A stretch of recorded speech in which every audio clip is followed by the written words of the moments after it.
A morte de um rei devorado por vermes. É uma imagem bem forte, né? Mas o que essa história terrível pode nos ensinar sobre uma das frases mais comuns que a gente ouve por aí? Vamos mergulhar na história do rei Herodes para tentar entender o que realmente significa dar glória a Deus. A pergunta que não quer calar é essa. A história que geralmente se conta é que sim, que foi uma falha verbal, uma frase não dita que causou a morte horrível dele. Mas será que é só isso mesmo? Ou tem algo muito mais profundo por trás dessa história? E tá aqui a passagem que deu origem a tudo isso. É chocante, é direto, e parece que não deixa margem para dúvida, né? Essa frase, sozinha, construiu toda uma ideia em torno do ato de glorificar a Deus em voz alta. Mas, como a gente vai ver, o contexto muda tudo. Ok, então, antes da gente voltar para a história do Herodes, a gente precisa entender uma ideia muito popular hoje em dia sobre o que é dar glória. A ideia de que isso funciona quase como uma transação, uma troca. Funciona mais ou menos assim, sabe? É como se fosse um caixa eletrônico espiritual. A pessoa pensa, preciso de uma cura? Então, dou glória. Quero um milagre? Dou glória. Ah, não posso perder essa bênção? Então, tenho que dar glória. A glória vira uma espécie de moeda de troca para conseguir alguma coisa de Deus. A lógica por trás disso é que a declaração em si, a palavra falada, mesmo que seja algo mecânico, da boca para fora, teria o poder de atrair o favor de Deus. Mas a análise que a gente está explorando aqui levanta uma questão importante. Será que essa ideia tem uma base sólida mesmo? E é exatamente aqui que a nossa investigação dá uma virada bem interessante. E se dar glória não tiver a ver com o que a gente fala, mas sim com a forma como a gente vive? Vamos dar uma olhada nessa outra perspectiva. Olha só, esse versículo aqui de Mateus muda completamente o jogo. A ordem das coisas aqui é fundamental.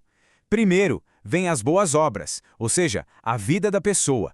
Só depois, como uma consequência natural, os outros é que glorificam ao Pai.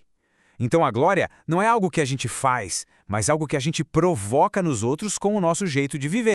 Com isso, a definição toda muda.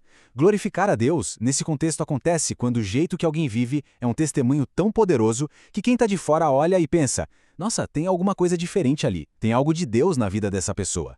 A glória, então, é esse reconhecimento que nasce em quem observa. E esse quadro aqui resume a diferença de uma forma muito clara. De um lado, a gente tem a visão transacional. Eu falo glória para receber alguma coisa. Do outro lado, uma visão que é muito mais sobre relacionamento. Eu vivo de um jeito que leva outra pessoa a reconhecer a Deus. A glória deixa de ser a causa de uma bênção e passa a ser a consequência de uma vida. É uma virada de chave e tanto. E só para ficar bem claro, esse glorificar de quem observa não quer dizer necessariamente que a pessoa vai sair gritando aleluia ou glória. Não é isso. É uma admiração, um reconhecimento, às vezes até interno, de que Deus está agindo na vida daquela pessoa. E a Bíblia está cheia de exemplos assim. O primeiro grande exemplo é José, lá no Egito. A sabedoria, a integridade dele eram tão fora da curva que o próprio faraó, um cara que se via como um deus, teve que admitir que tinha algo sobrenatural acontecendo ali. Reparou? O faraó não fez nenhum ritual de louvor. Mas quando ele fala, visto que Deus lhe fez saber tudo isto, ele está, na prática, glorificando o Deus de José. Ele está dando crédito a quem de fato merecia. Isso é glória em ação. E esse padrão se repete com Daniel, lá na Babilônia. Mais uma vez, uma vida de excelência, de sabedoria, leva um rei pagão, o todo-poderoso Nabucodonosor, a reconhecer que existia uma força maior ali. De novo, não tem grito de glória, mas o rei admite que o espírito dos deuses santos está em Daniel. Ele está reconhecendo que a capacidade de Daniel não era simplesmente humana. A vida de Daniel forçou um rei a glorificar a Deus, mesmo que do jeito dele. Certo. Agora que a gente está com essa nova perspectiva sobre o que é glória, vamos voltar para a cena do crime. O que, afinal de contas, condenou o rei Herodes? Qual foi o verdadeiro pecado dele? Vamos reconstruir a cena. Imagina, Herodes, com toda a pompa real, faz um discurso. E a multidão vai ao delírio, gritando, isso não é voz de homem, é voz de um Deus. Esse é o momento crucial. Tudo vai depender do que Herodes faz ou sente a seguir. E aqui está o ponto central. O erro fatal de Herodes não foi deixar de falar alguma coisa. Ele nem era um seguidor de Deus para começo de conversa. O erro foi no coração.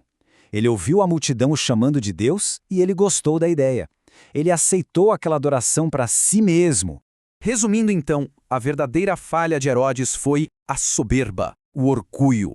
Ele se deliciou em ser tratado como um deus, roubando um lugar que não era dele. Ele não deu glória a Deus porque naquele exato momento ele queria ser Deus. Foi um pecado de arrogância monumental, não um simples esquecimento. Então, depois de toda essa jornada, da morte de Herodes até os palácios do Egito e da Babilônia, qual é a grande lição que fica sobre a glória? A glorificação de verdade, então, não é uma transação, não é uma moeda que se usa para conseguir favores. Ela é a resposta espontânea, voluntária, de quem reconhece quem Deus é, seja numa música, numa oração, ou, talvez de uma forma ainda mais poderosa, através de uma vida que faz os outros pararem e reconhecerem a mão dele.